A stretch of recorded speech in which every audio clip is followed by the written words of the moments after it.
Usually I'm not much for upcycling, recycling, especially, since recycling actually uses more resources than it saves in most parts of the country.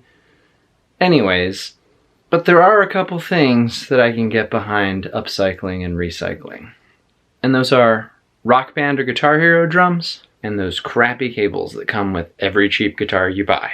So let's solve this crisis. Well, hey there. Long time no see. So I was about to do something that I thought there might be some other people that would be interested in how to do this. Ever seen one of these laying around? I got this for 97 cents at a thrift store. I'm starting to think every thrift store is legally required to have one of these sitting in the back. And the thing is, I already have a few pads in this Alesis DM5 drum brain, but I don't have enough trigger pads to do what I want with it. And yes, I know there's all sorts of ways to connect the controller to your computer using gamepad software and wireless and all this stuff for the newer ones, but I'm talking about a completely passive solution that just uses the piezo elements from the drums and completely bypasses any electronics. Enter the 97-cent find.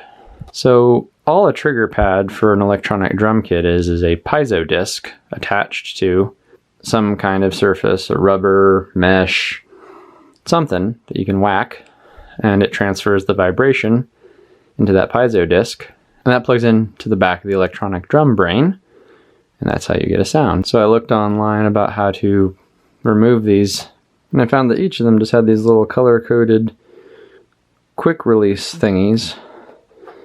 If you chop those off, then you get this, which is just some bare wire.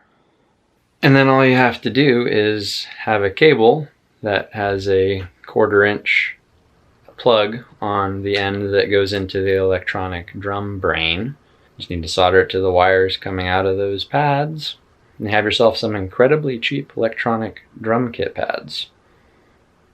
Well, well, well, seems like I've finally found a use for those incredibly cheap, awful cables that come bundled with every inexpensive guitar you buy.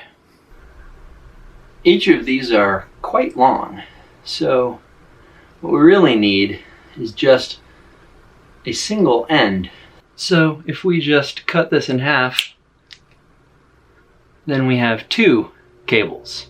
So this cable has a braided ground, some weird aluminum foil thingy that I've never really seen in a cable before. Guess that's some kind of shielding. And the hot is inside its own little separate plastic sleeve.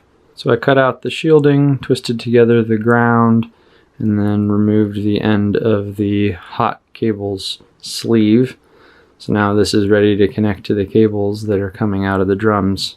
What's this?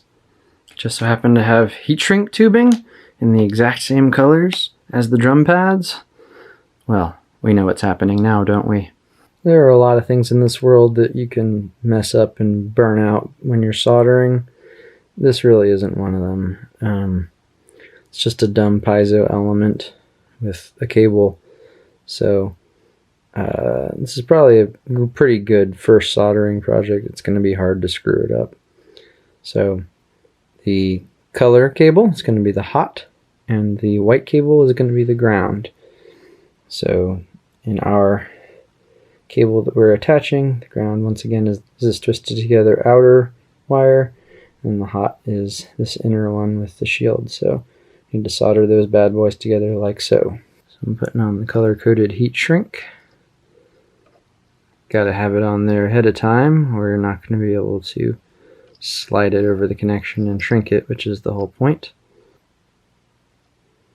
It is pretty much impossible to do this well while filming, so I'll be back in a second. Alright, so there we go. We got the hot soldered together and the ground soldered together. We got our heat shrink ready to seal off the hot, and then the ground will stay separated, and then we'll do the entire thing with this other piece of heat shrink that we have waiting down here.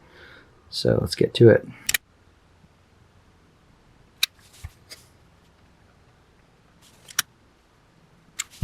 And there we go. Ah, look at that beautifully color-coded heat shrink. And now I'm going to use a similarly complex and beautiful method to attach the wires to the underside of the no, I'm not. I'm just going to hot glue them to the bottom of the thing.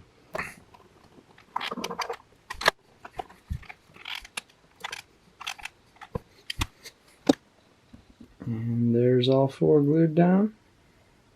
Plug all those bad boys in to the inputs on the back of the drum brain. And what do you get? There you go, kids. And that is how you upcycle a useless video game drum controller. Catch you next time on DIY Music.